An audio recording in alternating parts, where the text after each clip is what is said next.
Right. So it's a good one. Yeah, good job. Yeah, we can. No. No.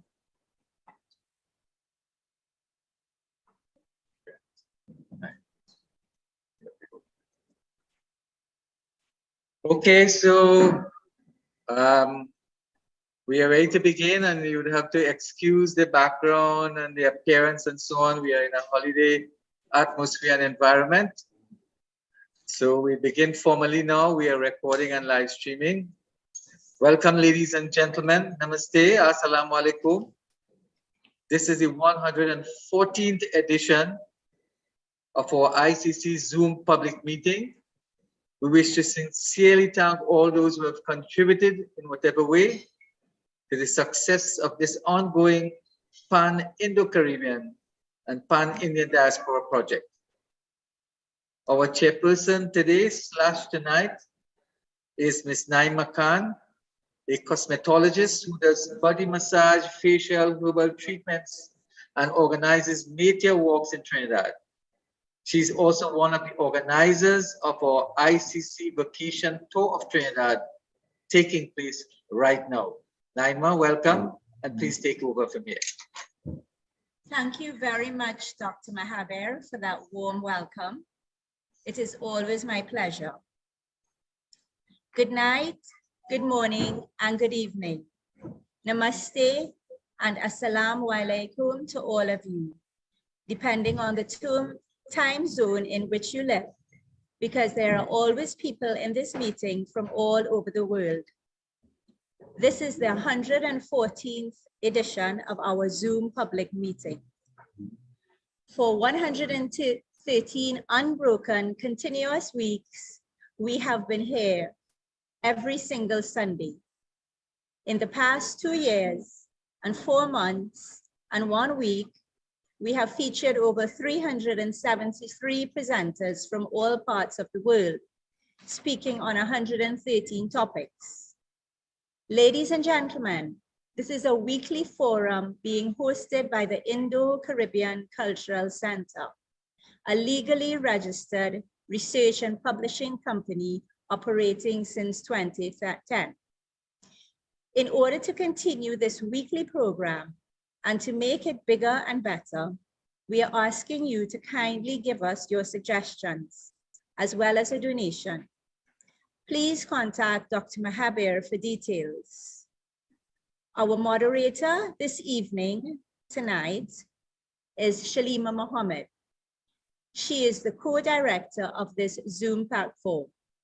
She's also a business teacher and a researcher from Trinidad and Tobago. She obtained her master's degree in business psychology from Franklin University in the USA. Ladies and gentlemen, I now present Shalima. Thank you very much, Naima. Assalamu alaikum to everyone. Namaste and a very, very warm welcome to all of you. Thank you for choosing to spend this part of your Sunday with us. So this public meeting will take the form of presentations only. There will be, unfortunately, no Q&A today. So I'll invite all of you all to please post your comments in the chat. To avoid trolls invading our program, our IT manager, Rajan, has muted everyone and has given permission only to the presenters to share their screens. Presenters are advised not to unmute anyone or allow anyone to share their screens, please. Today's meeting should not exceed 1 hour because we have to rush off to attend a cultural show at the Mahatma Gandhi Institute, and then we have a long night because we are going to Hussein tonight. Our topic today, the experiences of the ICC international visitors touring Trinidad. So a little background about this. As you all know, the Indo-Caribbean Cultural Center, with this weekly Sunday public meetings, has initiated this pioneering project to visit countries in the Indian diaspora that has experienced indentureship. So we've had the inaugural tour begin as of August 4th. This is a non-profit project intended to bring people in the diaspora together physically, as well as those interested in Indian diaspora history, heritage, and culture. On Friday, we had about 55 persons going to Nelson Island, which is one of 30 destination sites being visited during this 8-day tour. We have visitors from a number of countries well, and you'll be meeting them very soon. This is truly an international event in Trinidad. So now, without further ado, let's hear from our distinguished speakers. And we will begin with Mr. Rajan Valdeo from Suriname. Rajan is a retired medical doctor. He's running his family business now in Suriname. He's also the vice president of the Organization of Hindu Media and executive of the Suriname Wood Association. And we only recently found out that Rajan is also our Caribbean Kishore Kumar. Welcome, Rajan. Go ahead, please.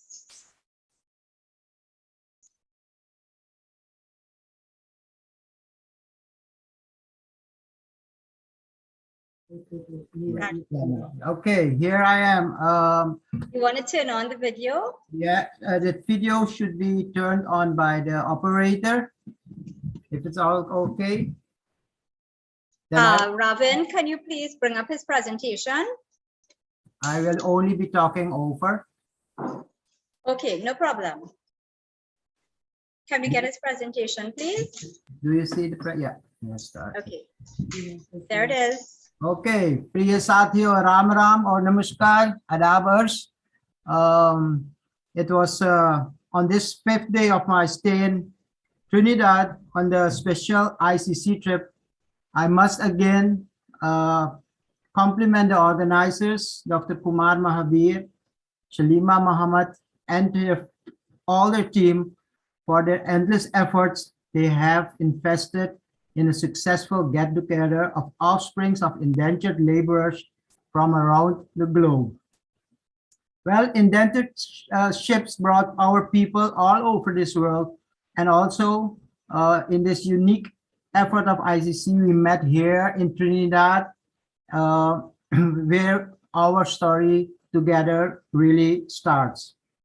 Our stories, our ideas, our views on our own societies, and compared to the Trinidadian setting, brought up many discussions till deep into the night. And I think we will proceed. With all those discussions till the end of this trip. Till now, it was a fruitful investment in our views of the indentured ship as a social, economical venture of our purke, our forefathers. Well, the story of the Hindustanis in Trinidad, where some 145,000 people came to, has of course particular details of its own. The arrival from 1845 to 1866, first at the Light Tower in Port of Spain, was very common to all arrivals around the globe. When our forefathers had to go in quarantine before spreading out to the estates, arrival moved to the Nelson Island, which we saw a few pictures of just now in this video, which unfortunately was not in the correct sequence made. We are fortunate that we could visit this Nelson Island all together, people of all over the world, and of course a big delegation from Trinidad itself, where a lot of people came for the first time on the Nelson Island. Well, there we saw and felt the emotions which our forefathers felt when they first set foot on Trinidadian soil. We were fortunate that we could together visit the spot, together pray, and together have lunch on this tiny island. As offsprings, we felt, of course, the wind, the sun, the fragrance of the surroundings of Nelson Island, and could feel the emotions of arriving, although in this time, of course, in better material circumstances, into this then new country. This brings me back to my own country, where the first ancestors of us landed some 25 years later in 1873 on June the 5th in a place called New Amsterdam, not to be mistaken with the New Amsterdam in Guyana, our neighboring country. From there, they were transported to what later became the Coolie Depot in Paramaribo, where all the official documents and registrations offices were. From this place, which is now the yard of the Office of the President of the Republic of Suriname, our forefathers were assigned to different estates. On the picture, you see our palace and our Independence Square, where this was, I think, on the 100th celebration of our immigration in Suriname, our Indian Arrival Day. So enjoy the picture. It's a very old picture. You hardly see good details. Well, on this place where our forefathers came, now stands a statue, a murti, representing our Mai and Baba on their first day of arrival. You have seen the photo already at the past. Here you see a replica, which is in the stage. Yes, this photo. Thank you, operator. Well, on this spot now stands this murti of our Mai and Baba on their first day of arrival as a symbol of approximately 35,000 immigrants, of which 11,000 would return to India or to other places where indentured labor was required. The monument is an own design and was made by a local artist who has already passed away too. He was a well-trained artist, Mr. Kedu, and he did a good job. So good this job was done that the copies were made of it and installed in all the 4 other districts where there is predominantly Indian people in Suriname. And the success of this 24,000 immigrants who stayed here at the end, some 350,000 Indians are now descendants of with Surinamese roots all around the world, of which half in Suriname and nearly half in Holland predominantly.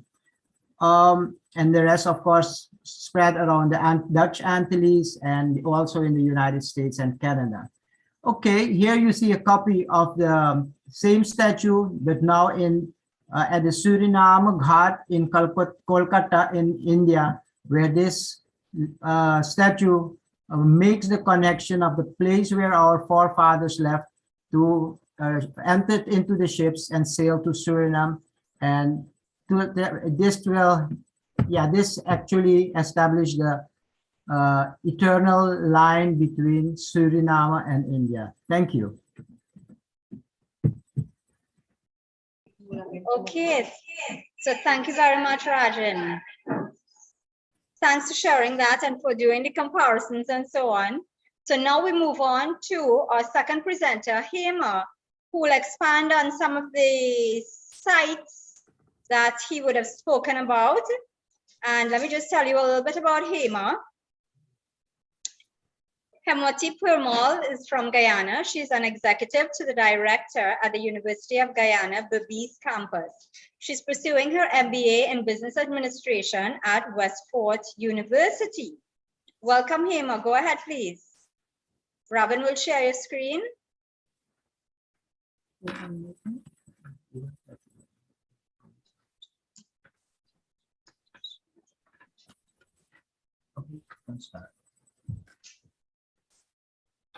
Very nice hearing. Hi, good afternoon, everyone. Good afternoon.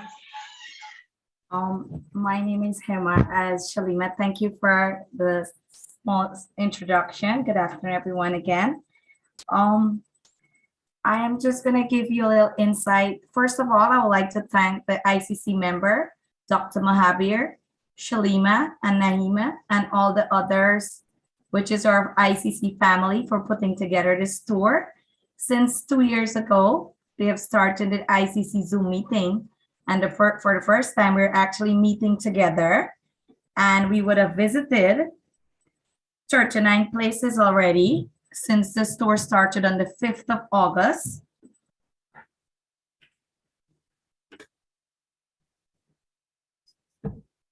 The name of the places that we have visited so far is Morton House is one of the historical places there, which is in Tonopona. We went to Nelson Island on the golf course of Paria. We also visited the Hanuman Temple in Orangefield.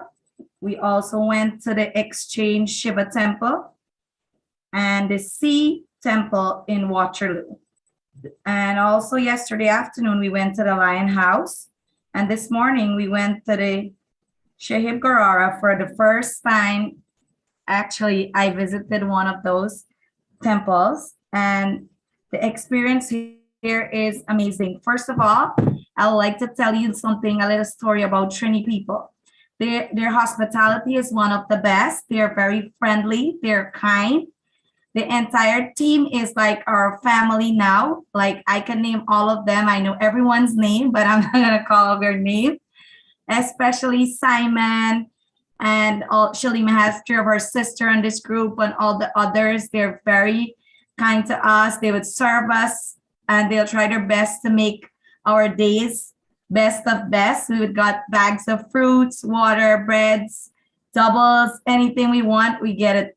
And I want to tell you a little about my country, indentureship. I'm not going to go into much of details because I would love to share all the experience we have here in Trinidad, but I can't do that in an 8-minute presentation. But I would like to let you know that Indian indentureship came in Guyana in 1838 to 1917, where our forefathers came. For example, my forefather, my grandma mom, was born on the ship, and I was lucky to went to the archives in Georgetown, and I found which part of India they're from south, a place called Telugu. However, when I went to India, I was fortunate to study in India, but when I went there, I had no time to actually go to the village to look for, see if any family is there for my late forefathers. However, in Guyana, we still kept our culture, our Indian culture, our heritage very strong. We have a strong percent of Indian. Our diaspora from the entire Caribbean, Asians, and North American and Latin American came from, and we are fortunate to have persons from Fiji, Sri Lanka, Malaysia, Suriname, the British, French Guyana, and we have South Africa, Trinidadian, and the entire Caribbean. And we have Fijis here on our tour. We have South Africans. We have from British, and we have from the Caribbean and our Surinamese brothers as well. However, I would not go in depth. If you look at the pictures from the IT guys is sharing screens, you would see all the different places. I'd only capture some main pictures, and it's amazing to go to Nelson Island. It felt so emotional knowing that where our forefathers were quarantined. In Guyana, we didn't have such quarantine. So we didn't have like question. I asked a question that if any of the ships came to Trinidad first before they went to Guyana, and the guy there at the Nelson Island wasn't sure. However, I felt strongly that there were some bond of our ancestor day, knowing that we're all from different nations, and we were fortunate to meet at one spot. We had recited all the different prayers and invite them there that day. And I was very honored as a Guyanese, and my grandma would have been honored to know that we actually came this far to reach people of all different descents that came from India. So as from the diaspora perspective, and from the background that I am from the university, I work at the University of Guyana, I am happy to be a part of this and share all of our experiences, which we can't, unfortunately, at a 1-hour Zoom program because we have other activities planned for this afternoon. So I would like to tell you a little. Guyana, currently, we have 2 national monuments for indentureship. One where the ships were at in Berbice, where I'm currently living. That's East Berbice. The Indian government, actually, I didn't share that picture with you, which I now realize there's an Indian monument in Palmyra. You guys will be joining the tour next year, and Guyana would be your host. So I'll make sure you get all the places that you're supposed to be at, and you'll get nice Caribbean food. And Berbician and Guyanese have good hospitality, similar to Trinidad as well. And our country is actually in a transformational stage currently. So you would have the best of best. We have an Indian monument, which the Indian government actually brought up to the place where the ancestors first came, where the first ship came. So that is at Palmyra. and it's the Indian government actually invests their money there, and the Guyana government incorporated the Minister of Culture under the trust is taking care of that place. People go there and take pictures when they get married. All Indian programs in Berbice are hosted there. We kept the first International Yoga Day celebration on the 21st of June, which was live on all Indian channels and across the Caribbean and North American. It was a live coverage. And I don't want to get too much in depth on Guyana here because our main focus was, our theme today was to talk about our experiences in Trinidad. I can't, like I said, I can't say all of it that happened from the past 5 days. We went to 39 places. We spent almost 15 to 16 hours per day. And I think I'm going to so miss everyone when I leave on Thursday, because it's like we have built so many bonds, so many connections. Everyone is like, every day they'll be like so happy and smiling and helpful to us. And we're staying here. We have like we're six of us here at Tarun's house. We have Rajan Valdeo from Suriname. We have Mr. Pandey from Suriname. We have Verendra from South Africa, but he lives in America. We have Shobhi from London. And we had another Indian guy here. His name is Ashish. He left us. He only joined the tour for 2 days. And myself is from Guyana.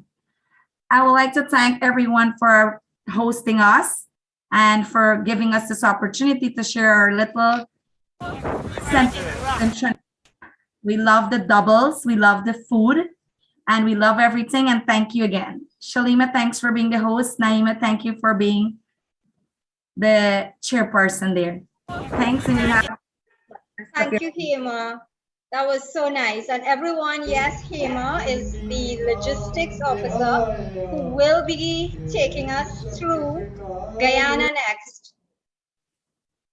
Yeah, so Hema knows the run of it, and Hema will be presenting us with a very nice Guyanese trip next year. So now you all know what she looks like. So we'll be coordinating with her. And now let me introduce you to our third speaker, and this is Shobhi from London. So a little bit about Shobhi. Hang on just 1 second. She's right here, but I'm not going to ask her. So Shobhi has interests in sociology, culture, race, history, and British colonialism. Her dissertation is on migration and indentured labor on Indo-Guyanese identity because her parents were born in Guyana, but she's enjoying Trinidad, and I'll let her tell you more. Welcome, Shobhi. Go ahead, please. Thank you. Welcome, everybody. Good afternoon, good evening. Good evening to my family. It's probably 8:30, 8:45 in London. Okay, I'm waiting for my presentation.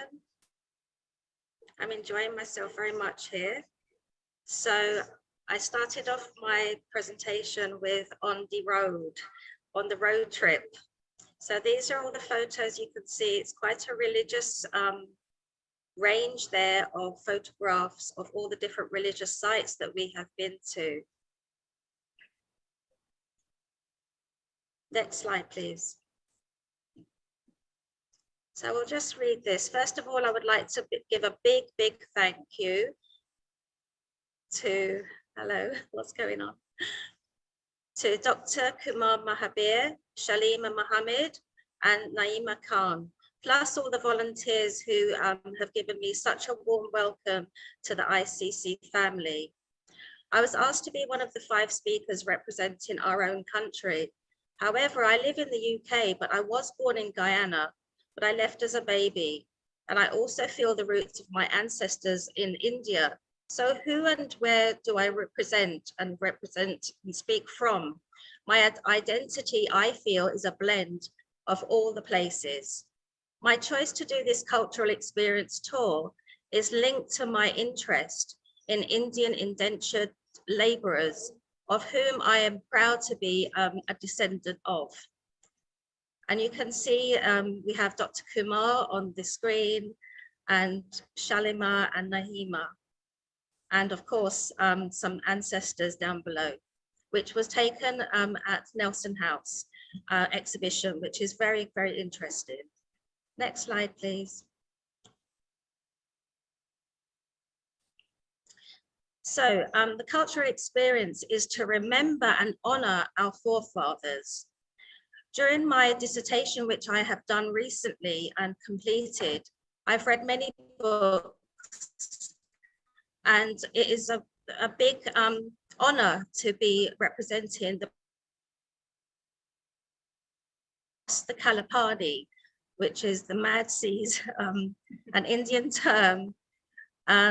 And it was quite a voyage, a struggle, and a big thing to do at that time.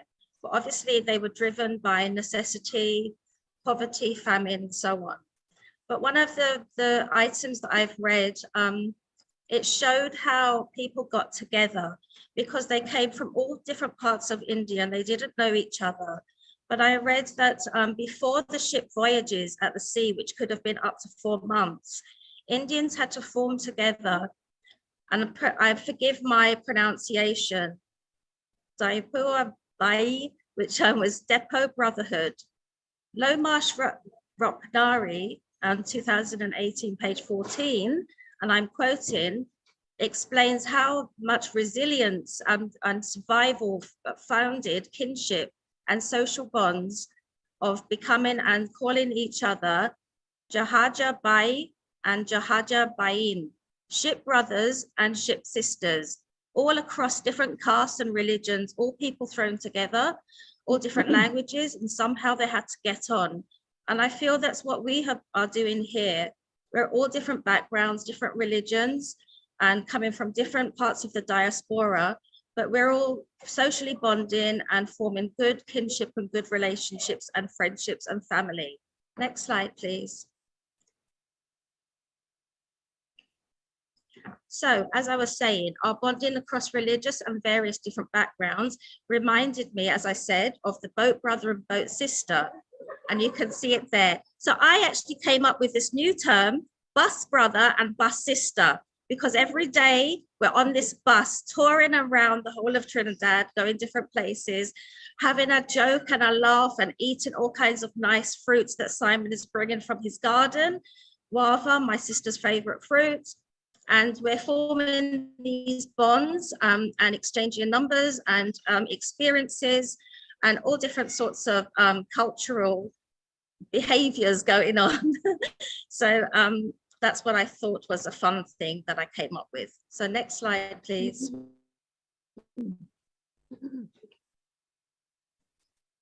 Next slide.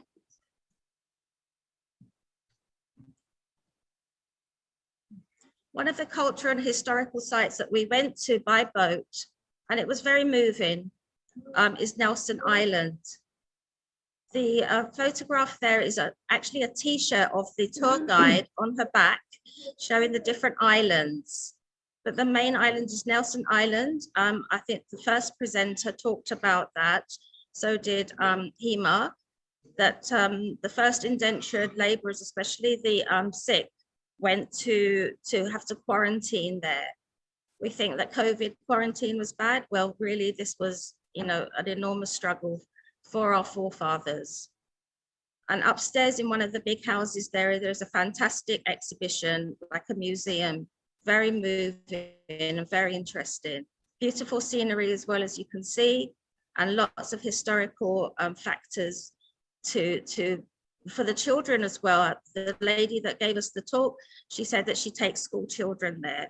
Next slide, please.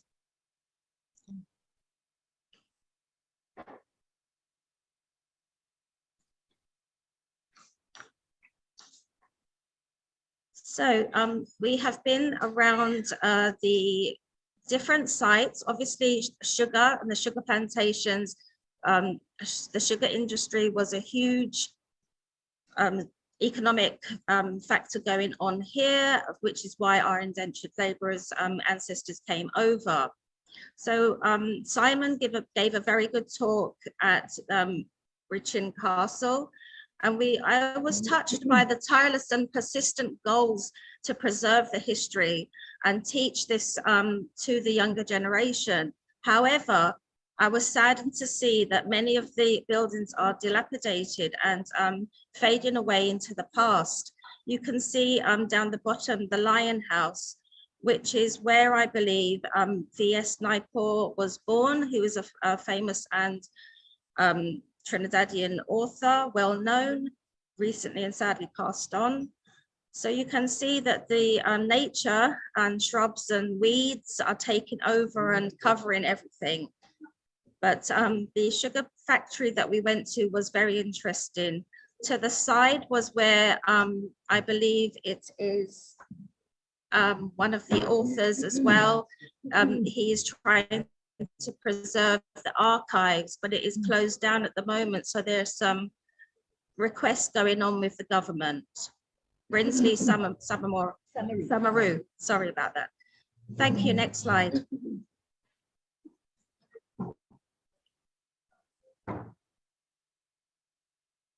Of course, there would be no trip without the cultural food experience.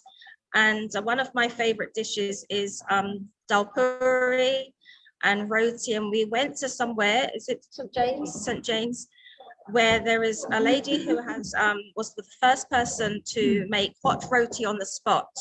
You can see her at the bottom in the red t-shirt. That is her daughter to the side cooking the rotis. My little funny note at the bottom is, all I've heard on this tour is yummy, yummy. That is there any more, please? Roti and dal puri, just like my mother and grandmother used to make, and asking Shalima, when are we going to get some more doubles?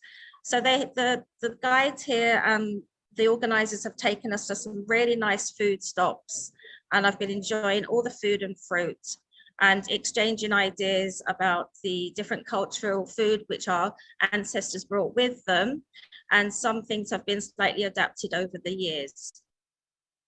Thank you to Simon as well for bringing the guavas, which Dr. Mahabir is holding at the top there on our very first arrival day, and the lovely cherries. Thank you, next slide.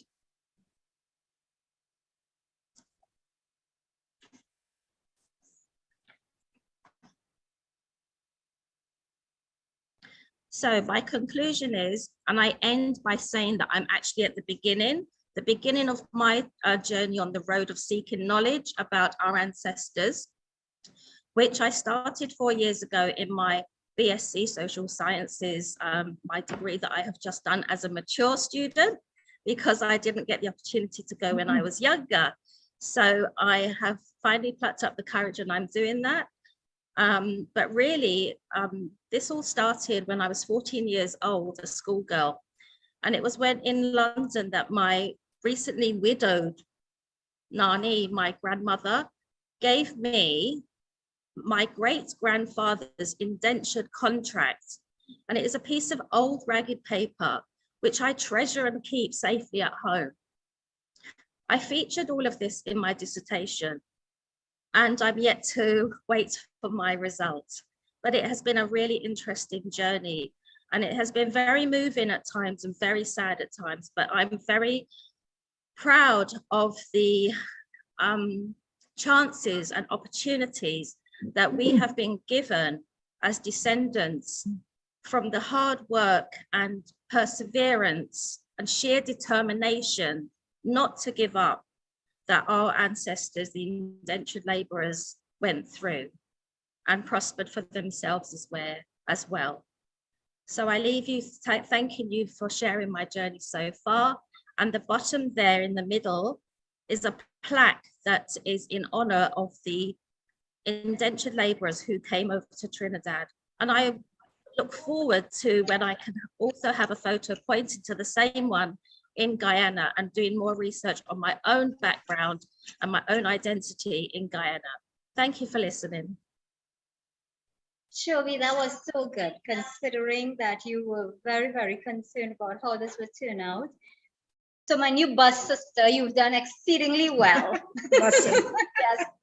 And I loved all the photos and so on that you presented. Thank you so much for sharing all of that. Welcome. Thank you. Ladies and gentlemen, let's now hear from our next speaker, and that is Cherian Rajkumar of Trinidad.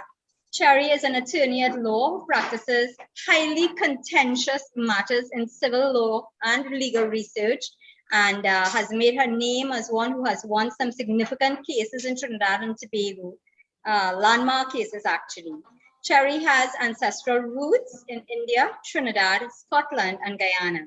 And let's hear her experience now of the tour. Go ahead, please, Cherry. Good afternoon to my ICC family, to Dr. Kumar, Shalima, and Naima. I am speaking about Nelson Island and my personal thoughts on having the experience of attending. Nelson Island looks like a peaceful green paradise set in the silver blue waters of the Gulf of Paria. For indentured Indians, it was a disembarkation point and a quarantine station. Looking at it during our tour, I perceived Nelson Island, when viewed by my ancestors' eyes for the first time, not as a green paradise, but as a symbol of suffering, an indicator that harsh labor would begin in the plantations for them if they survived indentureship, and if at the end of their labor period, this would be the last time, and it would then be a symbol of hope for them that they had survived the extraction of labor from their bodies, that the journey home or repatriation to India would commence. In 1845, 217 Indian laborers were transplanted from India to Trinidad as a substitute for African labor on the plantations. By 1917, a total of 143,939 Indians were brought to Trinidad, where their labor, like the liquid in the sugar cane, was extracted from them. Indeed, indentureship was not for pleasure, it was pain. Nation system. Indians crossed an ocean of darkness to get to Trinidad. Imperialists and colonialists coerced them to commit Samudro Langana, the spiritual wrong of crossing the sea, to disobey their Vedic teachings and cross the Kalapani, to be separated from the regenerating waters of the Ganges, and to accept physical transplantation into sugarcane estates. Our Indian ancestors began the formation of diaspora, which we, as scattered people, are today. The Indian diaspora began with the British taking Aborigines, called hill coolies, from the Ganges plains, widened it to include Hindus, both of high and low castes, Muslims and Christians, all from the Indian continent. They were gathered up together at a point in Calcutta called Trinidad Emigration Depot before entering the ships. Records from this depot cited cholera, dysentery, diarrhea, fevers, meningitis, measles, smallpox, respiratory and venereal diseases as afflicting the emigrating Indians. After enduring the horrors of the ocean voyage for 3 months, the survivors disembarked at an immigration depot in Nelson Island, Trinidad. Nelson Island housed the Marion Hospital, where Indians were fumigated and treated for more diseases. Historical records list more diseases such as conjunctivitis, ringworm, bronchitis, chickenpox, scabies, and abortion amongst the incoming laborers. When assigned to the estate inland, Sikh Indians were sent to the same Marion Hospital, Nelson Island, where they were charged the high cost of 1 shilling per day for treatment, only if the medical inspector received an approval from the protector of immigrants to treat them. Repeated infections of ulcers, hookworms, dysentery, and anemia were recorded at Nelson Island amongst those who paid for their medical care. Physically, the labor indentureship contracts imposed very harsh terms upon Indians and were designed to completely extract every ounce of labor from their malnourished bodies. The manner in which Indian labor was controlled invariably meant that Indians had no choice but to remain in Trinidad longer than they were told, and they could not return to India, but were forced to transplant or settle in Trinidad after their bodies suffered intensive labor extraction and brutal physical punishment. What describes indentureship? At the end of quarantine on Nelson Island, the Indians were contracted to sugar estates for 3 years. The Indians then served a further 2 years. And after completing a total of 5 years, an Indian would then obtain a certificate of industrial residence. This showed that an Indian had completed his contract of labor and ought to have been repatriated. But this was not the case.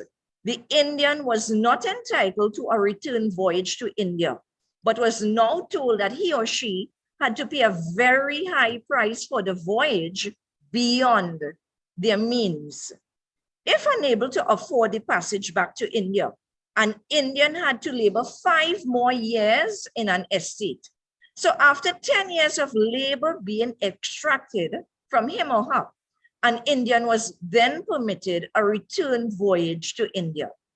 Their inability to leave and repatriate caused them in despair to settle, and some to become vagrants. And today, we see that inability to leave manifested by the existing presence of Indians in the diaspora exists. The delay in repatriation kept Indian labor in Trinidad longer than the Indians expected, and they were offered grants of crown lands for settlement instead of the free return passage to India. The Indians suffered inhumane punishments if they were accused of breaches of contract by the plantation owner. Nelson Island, if I were to look at it from my ancestors' eyes, hides the suffering, abuse, pain, and despair that awaited all Indian laborers in the Trinidad estate system. Thank you. Cherry, that was quite a comprehensive presentation, and there's a bit of feedback. I'm so sorry, you all. Extremely well detailed and such a good account. I think you could teach about indentureship now after your visit, and so on. So more people are trying to get into the screen here. I'm so sorry. Welcome, Dolores. Again, we have live people and we have virtual people. At this stage, thanks again, Chair. At this stage, I'd like to bring on Chand. Viren, let's bring Chand and then you'll be next, right? So I want to present Chand Gupta, who is a former teacher from Fiji. Chand has been living in the US now for a short while, and she's going to present to you her experiences on the tour to date. Chand is also a little sleepwalker. At all hours of the night, Chand will get up and she'll be walking all over the place. I will just shift and let her continue on my screen. Hang on, please. Let her walk off the screen. That's good to say. That's good to say. Shift. So that they could see her. You come around. Right, so they could see. Nisambola, namaste, good morning, afternoon, evening, wherever you are in different parts of the world.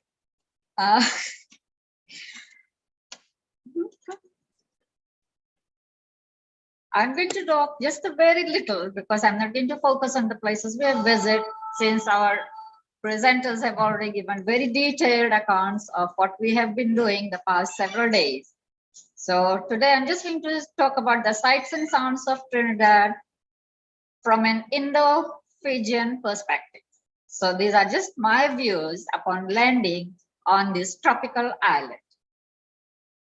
I've divided my experiences into different categories. So as we landed in the tropical Trinidad, I find that the lush green flora, fauna, the hills, valleys, plains, all the plants, everything looked very similar to Fiji, where I was born.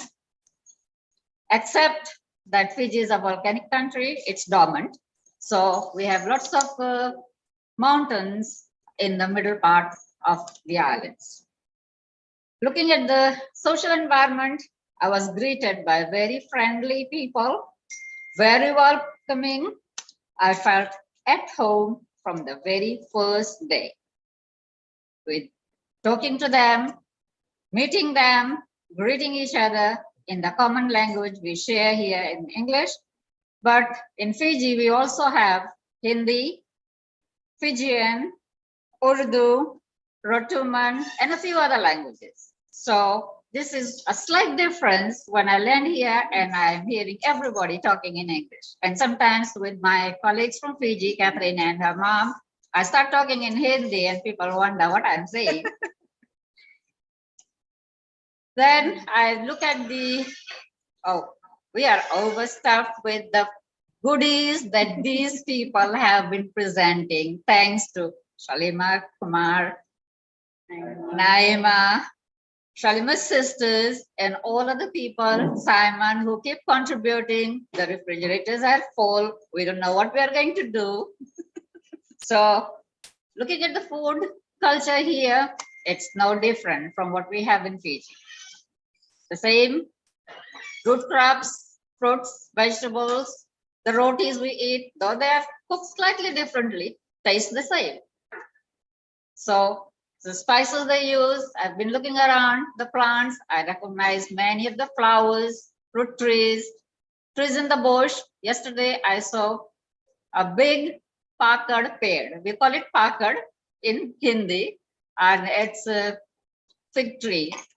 And that was very common in Fiji during the Gurmit times. Some of them are still surviving today.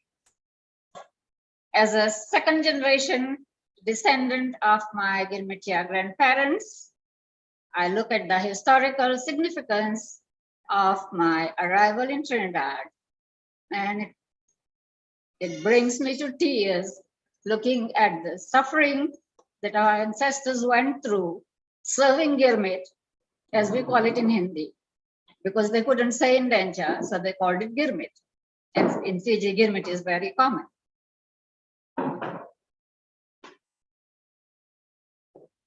I started searching for my roots back in 2007, and I find that there are things I cannot imagine, all the things they suffered, and I know all the indentured laborers, whether they were in Fiji or in Mauritius or in Caribbean and Africa and anywhere else, they went through the same experiences of what my colleagues have shared in their presentations. So when I look at Trinidad, I feel that the kind of records they have here in this tiny nation, which is even smaller than Fiji, far exceeds what Fiji has. We have our national archives where only the Gurmit registers are there.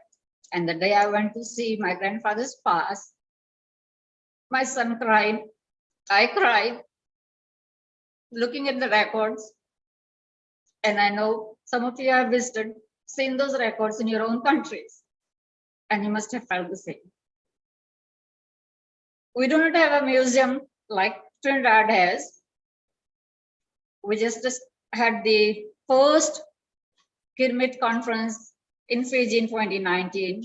And after that, a very tiny museum has come up, and we hope it will grow bigger so that more of the current and future generations can know and understand what our ancestors went through. The best thing that came out of this hell, which is called Indentured or Gurmit, is the legacy that our very hardworking forefathers left behind. The education they imparted to us. They forced us to go to school so that we would not go through the kind of indenture they had gone through. So today here I am, because of education, because of this incredible program that has been designed by ICC, which I've been watching for the past 2 years. It has given me the opportunity to be present here in this country today, meet with my fellow brothers, sisters, some who are younger. I would regard you as my children. And I'm thankful to Dr. Mahabir, to Shalima Mohammed, to Naima Khan for organizing this, because I was so looking forward to the conference in 2020. It did not materialize because of COVID, but a very big thank you to these three very hardworking people whom I have seen in the past few days sitting beyond midnight, getting things together so that I, as one of those descendants, could actually visit another country where our ancestors had served. At this juncture, I would like to acknowledge all those who have traveled from far and wide, those Trinis who have accompanied us on our journeys. A very big Pinakavakalavu, Dhanyavad, and thank you. God bless you all.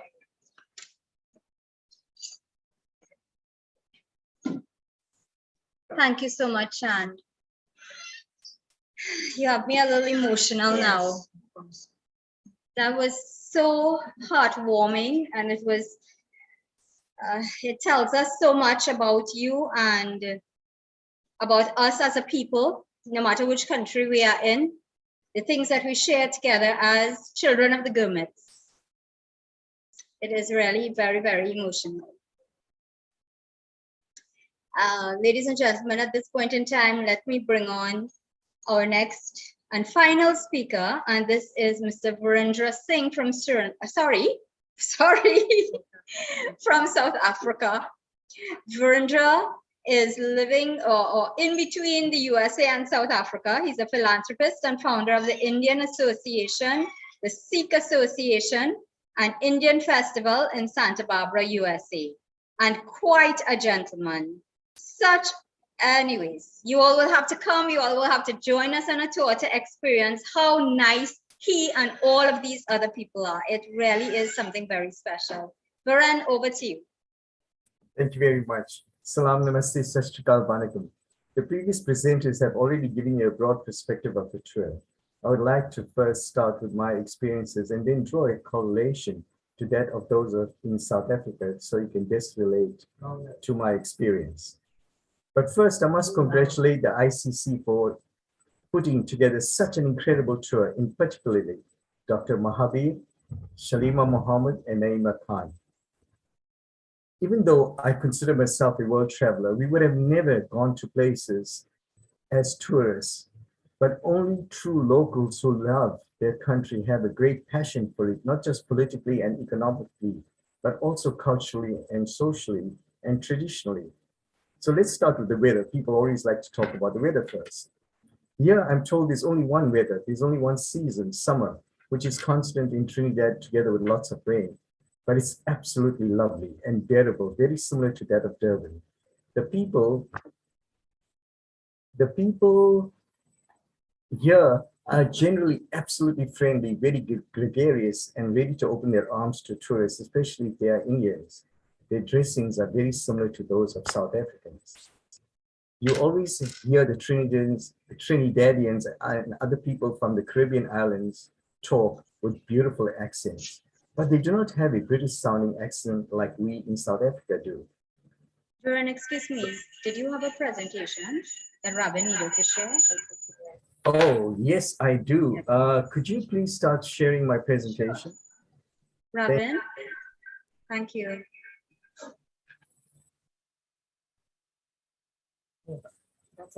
Okay, go ahead as I continue, okay? So we were talking about the accents. They have such a beautiful accent. It's a combination of Creole, Caribbean, and English accent. From the entire diaspora of Indians who left India to go to Trinidad, Suriname, and Guyana, they have held on to their Indian culture and heritage more than anyone else. In Trinidad, English is mainly spoken. In Suriname, they speak mainly Dutch, English, Creole, and a Hindi that originates from Bhojpur, India. Trinidadians are mainly made of made up of Hindu, Christians, and a small Muslim population, and roughly an equal amount of Black immigrants who came from Africa. One of the things that jumped out to me most was the similarity of the names of Hindus and Muslims who originated from Bihar that is identical to that of us Hindus and Muslims in South Africa, making you all our true brothers and sisters. And we still have that beautiful unity that we had in South Africa in the 70s and 80s, until outside influences started to separate us religiously and culturally. Here, Muslims still and do partake in Hindu festivals, even know the mantras and rituals. Hindus will do the same with Muslims and Christians. Their homes are very similar to those of ours found in the old parts of Durban, Clearwood, and Mabel. And of course, they have new homes, just like we do in gated communities. Just like in South Africa, all homes and businesses have very secure burglar guards and fences. So from the outside, one will get the impression of lots of crimes and violence. But the truth is they have nothing like the crime and violence we have in South Africa. You will not find gangs of people hanging around major suburbs or congregating in certain commercial areas like Durban, South Africa. While we still have crime, it's not physically seen like it's done in South Africa. While the food here is very similar to ours in South Africa, it has a very complete, distinct Caribbean taste with an absolutely wonderful taste. We we have a unique Indian concocted meal called the bunny chow in South Africa. They have their very famous unique double, consists of 2 chapati, chana, chole, with 3 chutneys served hot on the streets. It's mainly regarded as street food. You will not find this anywhere in India. Overall, the food is not cheap because most of it is imported, but it's absolutely delicious. Trinidadians love to have fun. In fact, all South African Indians who listen to chutney music will be pleased to know that it actually originated here in Trinidad together with calypso. Indians also intermarried with locals, and they have a separate body of people similar to what we have in South Africa and refer to them as colors. Their gasoline is absolutely cheap, about $1 a liter, even though the price has gone up tremendously. It still is considered cheap by our standards because Trinidad possesses their own oil and petroleum. The cars on the roads are mainly those from Japan and Korea. You hardly find cars from Europe. They have the most beautiful mosques, temples, and churches. What I found absolutely unique to the Hindu Indians of the immigrant diaspora is the construction of jandas in their home, which locally they call jandi. You will never find this in India or any other of the Indian diaspora who were not immigrants of indentured laborers. The reason for this is that their forefathers, or our forefathers, coming to the new lands had no temples. So they erected temples in their homes and put up a flag to denote the temple, and therefore each one had one. While in South Africa, we generally use one red flag and some use white, but here they use multiple different colors to denote different deities. The disparity between rich and poor is not that great like in South Africa, but the entire country is controlled by elite 1% referred to as whites, but who are actually Syrians. Finally, being here in Trinidad is like being in the old South Africa. If it was not for apartheid, we would have lived a beautiful life like we do here.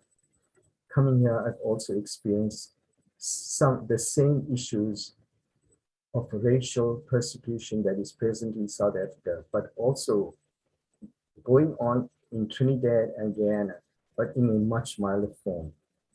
But that did not occur in Suriname amongst the Indians and Blacks. Even though they have a normal disagreements, etc., they have a beautiful social, cultural, and even a political relationship with the other races, especially the Blacks.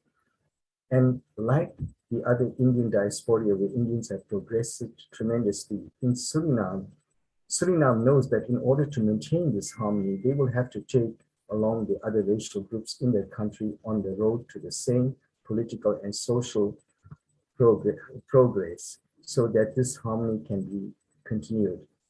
So just like in the movie Veer, where Shah Rukh Khan was showing Preeti Zinta the beauty of India, and she responded, "They say Desha mein hai." There is a solution and a light at the end of the tunnel. Thank you, ICC, for this wonderful, informative, life-enhancing experience.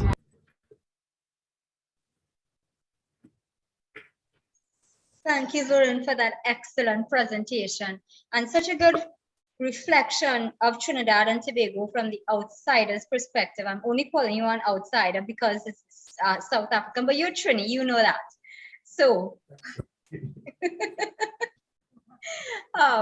behind you is Mr. Geeta Prasad Gangaram Pandey. Can you please say hello? Just give us a few words. Namaskar, Namaskar ji. We are very pleased to be here, as Mr. Badal said, from Suriname. Hello. Yes, it's a pleasure to be here. We are 5 days here, and we will live 2 days. I hope to join next year and every year after that. Namaskar. Thank you again.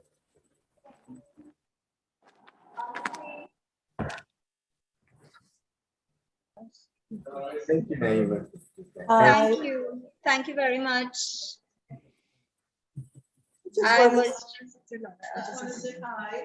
Okay, Dolores, come. You can come. You want to say hi? You can come just so that they can see you. No, they can just don't open that one. Just look at me. Hi. Wait. Yeah, go ahead. Hi, everybody. You want to say anything about the tour? Hi. Well, I have been absent for a couple of days, but the coverage is so excellent on the chat group that I feel like I am there because I've been following it. My knee has been giving me a little bit of trouble. When you reach your 70s, you know, you can expect all of that. So, nobody would guess your 70s. Anyway, I am so happy with all that is happening so far, and I hope that I can join the other day and all the other days. Okay. Great. I want to congratulate all the coordinators, especially Dr. Kumar, Shamila, and of course Naima, and of course Naima. Okay, for all that they have been doing and they will continue to do for this meeting, and of course for all the years to come. So congratulations. I hope I can keep on joining and all the fun activities and all the educational activities. So thank you again. Great, thank you very much. Who else do we have? Sis, you want to unmute and say anything? Hi, hello everybody, namaste. So